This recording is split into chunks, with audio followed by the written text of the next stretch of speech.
Todos somos responsáveis por nossos resultados, independente de qualquer situação. William Souza Miller. Capítulo 10. Construindo motivos. Todo indivíduo necessita de uma força motriz para impulsioná-lo a seu desenvolvimento. Quando compreendido esse ponto, busca-se de imediato as ações necessárias para tal processo. É imprescindível nesse momento a compreensão de dois pontos fundamentais: a percepção individual e a motivação pessoal. Existem 3 grupos perceptivos e o conhecimento de tais pontos contribui para uma comunicação intrapessoal assertiva e para a comunicação interpessoal mais positiva. E nesse ponto, há que se perceber resultados positivos quando da interação, se considerarmos os pontos em evidência. Os grupos perceptivos são definidos em 3 predominâncias. O visual. Um indivíduo predominantemente visual forma sua opinião a partir de uma interação, procedendo à criação de imagens a partir da oratória lhe proposta. São essas imagens que definem e enviam ao seu inconsciente a informação percebida. O cérebro busca em seu banco de dados informações com a mesma estrutura, as compara e propõe ao indivíduo um posicionamento em relação ao seu conhecimento sobre este tema em evidência. A comunicação do visual se dá na mesma forma. O interlocutor visual procede com a criação de quadros enquanto forma a oratória proposta. Ainda por isso, ao falar, o indivíduo predominantemente visual fala de forma acelerada, em tom de voz alto, e não é incomum se perder entre o tema proposto, fugindo a exemplificações relativas ao tema, de forma a ter certeza de que foi compreendido. Compreenda que a predominância de um indivíduo não o limita a ela. O visual tem ainda a percepção auditiva e sinestésica. O indivíduo visual não costuma sentir-se à vontade com toques, mas sim com a construção de uma comunicação direcionada a ele e à sua predominância. Portanto, ao se comunicar com o visual, proceda de forma a acompanhar sua estrutura perceptiva, propondo-lhe quadros com maior riqueza de detalhes. Agindo assim, sua comunicação lhe trará um entendimento e uma interação mais efetiva. O auditivo. Um indivíduo predominantemente auditivo forma sua opinião relativa a um tema, percebendo a informação utilizando seu sentido auditivo, de onde ele forma as cenas a partir da forma com que lhe é dirigida tal comunicação, e escutará tal proposição dando maior importância às palavras. Perceba que não só os 7% da comunicação são importantes, mas soma-se a este percentual os 38% da forma com que lhe é apresentada tal oratória. Perceba que neste ponto, a forma com que lhe é apresentada a informação é de extrema importância para seu maior entendimento. Este procedimento compara a forma com que lhe é dirigida a oratória e a confronta com estruturas semelhantes buscadas em seu banco de dados. O indivíduo predominantemente auditivo fala mais pausado e mais baixo que o visual e presta muito mais atenção ao que lhe é falado e como lhe é falado que ao que lhe é mostrado. Embora isso também tenha uma importância na conversação, o auditivo tem mais possibilidade de criar resistência à informação que não lhe convence quando apresentada de forma diferente à sua percepção. O indivíduo auditivo perceberá sua comunicação uma vez que você apresente sua comunicação de forma mais pausada em relação a um visual, e a forma com que você apresenta sua oratória é mais importante que a quantidade de quadros propostos a ele. Não é incomum a necessidade de um ou outro toque para aguçar sua sinestesia, de forma que tal indivíduo perceba com maior riqueza de detalhes sua comunicação.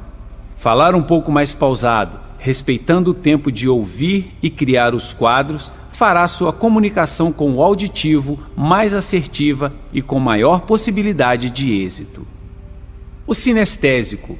O indivíduo predominantemente sinestésico terá de perceber uma informação vendo e escutando, porém, será sentindo fisiologicamente que a comunicação lhe fará sentido, e seu banco de dados lhe proporá estrutura semelhante à proposta no instante da interação.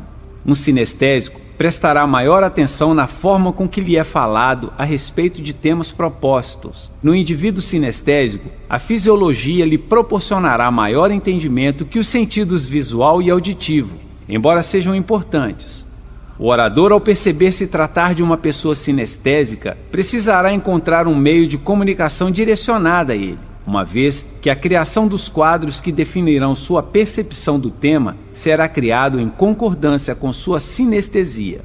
Ao se comunicar com o sinestésico, leve em consideração que tal indivíduo terá de ver e escutar sua comunicação para, em seguida, criar sinestesia adequada ao seu entendimento, para só em seguida buscar tais estruturas em seu banco de dados para posicionar-se no ato da comunicação.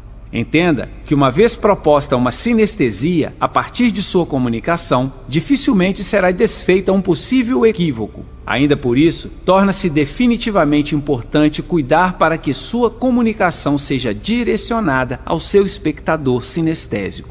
Se, por um lado, vislumbramos uma comunicação interpessoal para estes três grupos, é importante, na mesma medida, levar em consideração a comunicação intrapessoal, respeitando sua predominância e relevando as comunicações percebidas, utilizando seu filtro pessoal e seu senso crítico, compreendendo que sua predominância não foi levada em consideração no ato da comunicação. Ainda por isso, antes de confrontá-la com seu banco de dados, permita-se duvidar de sua espontaneidade e de sua clariciência quando do direcionamento de qualquer comunicação lhe dirigida. Permita-se duvidar da percepção do orador quando da sua condição de espectador sinestésico, auditivo ou visual. É importante salientar que, independente da comunicação intra- ou interpessoal, a percepção pessoal pode levar à ocorrência de fisiologias negativas dos indivíduos. Porém, é ainda mais importante que se leve em consideração que a falta de conhecimento na área pode ser um fator determinante para a criação de quadros negativos e, a partir destes quadros, desenvolver fisiologias de baixo valor pessoal. Essas fisiologias negativas, quando reincidentes, podem ocasionar resultados de baixo valor pessoal e, a partir desses resultados, o desenvolvimento pessoal pode ficar comprometido. Porém, nesse universo, nem tudo é fato negativo. A criação de motivos para se alavancar de forma positiva o desenvolvimento pode ser determinante para o desarme dos entraves pessoais surgidos. Entenda, todo motivo a ser criado deve ter em vista que o motivo permitirá a ação, leia-se motivo-ação, e tal motivação precisa ser desenvolvida considerando a predominância pessoal de cada indivíduo. Existem dois formatos de motivação pessoal e o indivíduo desenvolve uma mais que a outra. Porém, as duas são sentidas em todos os indivíduos. Saiba, aproximação. A motivação por aproximação também pode ser definida como procurando prazer. É a forma de se encarar os desafios, possibilidades e necessidades sem considerar de forma aguda os riscos envolvidos. O indivíduo que tem motivação por aproximação está sempre enganjado em adquirir formas e fontes de satisfação e desenvolvimento pessoal de forma a sempre se dirigir à frente sem se importar com as possibilidades negativas. Todas as possibilidades de insucesso são reduzidas a números quase nulos e, quando ocorre a negativa, não se leva à valoração dos fatos de forma a travar a motivação. O indivíduo que tem motivação por aproximação ou procurando prazer, na maior parte do tempo, aplica de forma efetiva seu poder de resiliência para sanar tais pontos e colocar-se à disposição de novas possibilidades.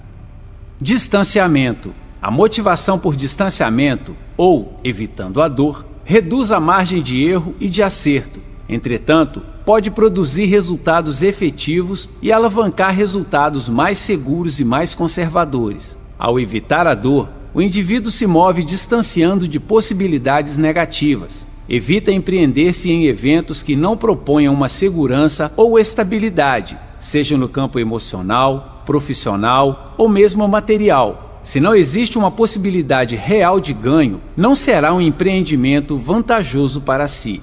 Normalmente, quem se motiva por afastamento ou evitando a dor, levará em consideração os possíveis prejuízos, os motivos negativos, para se manter focado em seus objetivos. Ainda por isso, arrisca pouco em objetivos que não sejam totalmente claros e, assim, na maior parte do tempo, evita empreendimentos que se mostram demasiadamente benéficos e apresentam margem maior na possibilidade de erros.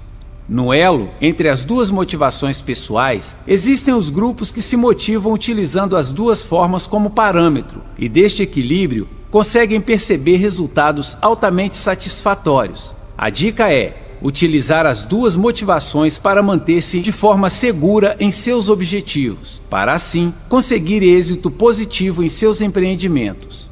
Ainda neste grupo, é possível encontrar pessoas de diferentes opiniões relativas a demais temas, e são chamados associadores e dissociadores.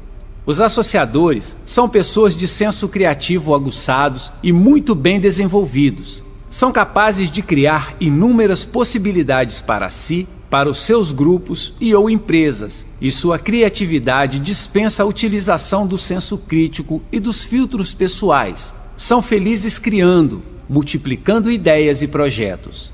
Os dissociadores são, na mesma forma, capazes de criar resultados memoráveis. Entretanto, apoiam-se nas possibilidades negativas de um empreendimento e podem identificar possíveis ganchos capazes de inviabilizar qualquer empreendimento, seja ele em qualquer área.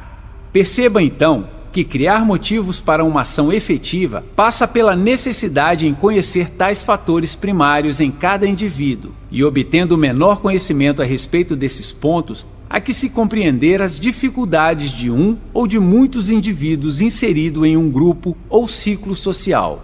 Perceba agora como tais informações enquadram-se na criação de motivos para agir em busca de um objetivo e como desenvolver as possibilidades de ampliar um nicho de oportunidades. Assim, estará o indivíduo criando motivos para a ação em busca de seus próprios objetivos. A motivação é a força motriz que leva o indivíduo a um lugar diferente de onde está.